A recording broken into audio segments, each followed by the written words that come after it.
So there has been a major inverted yield curve for the last couple of years, and it's finally coming to a close. What an inverted yield curve is that when short-term debt is preferred over long-term debt, so the interest rates for short-term debt is actually higher than long-term debt. So you have a 2-year bond that pays a higher interest rate than, say, a 10-year bond does. Normally, it's the other way around. Normally, a 10-year bond would pay a higher interest rate because somebody is holding money for a longer period of time. Well, that usually the more of the time, the more risk there is. So when you have, if you have, a longer, debt period, you want a higher interest rate. So, um, you know, so what happens is when interest rates for short-term debt are higher than for long-term debt, you have what's called an inverted yield curve, and that historically is a really good indicator, a leading indicator for a recession or depression. We just had in the last couple of years the longest yield curve that we've had since the 1929 stock market crash. So that's a pretty good indicator that we are very much due for a recession, probably a very big recession. Normally, during a presidential year, the establishment, especially given the situation where we have psychopath Kamala Harris versus Donald Trump, you would expect the Federal Reserve to lower interest rates. Now, there's a lot of talk that the Federal Reserve is independent and is not a part of the political system, but anybody who pays attention enough knows that this is not true.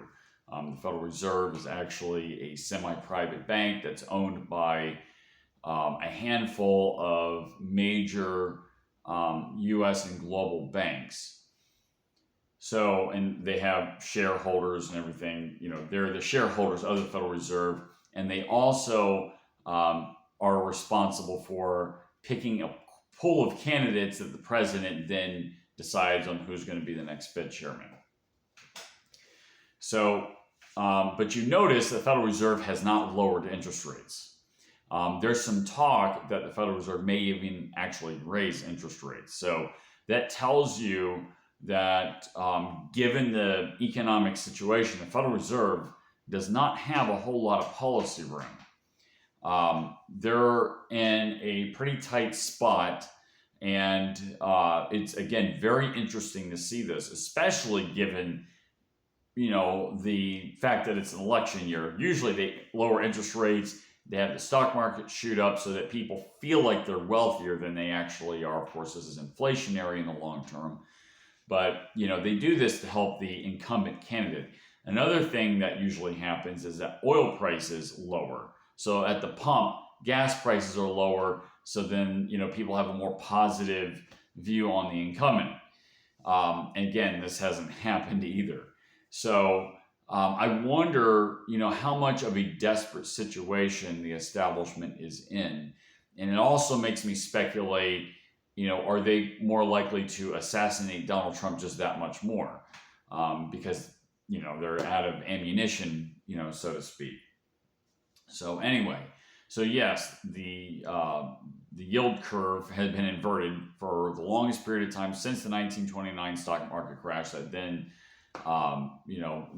came the Great Depression in the early 1930s.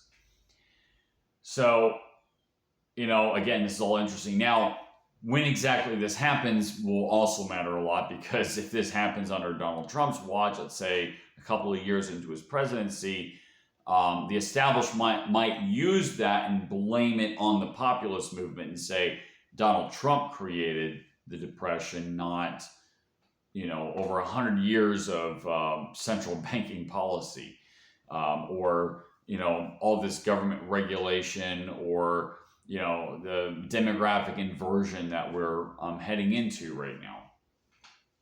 So, but if it happens really early on in his presidency, that actually might give Donald Trump a lot of political power, because it's an emergency. he just started and people's perceptions are that, well, this happened because of Biden Harris. So timing is very important for this major recession that I think we're going to have here pretty soon.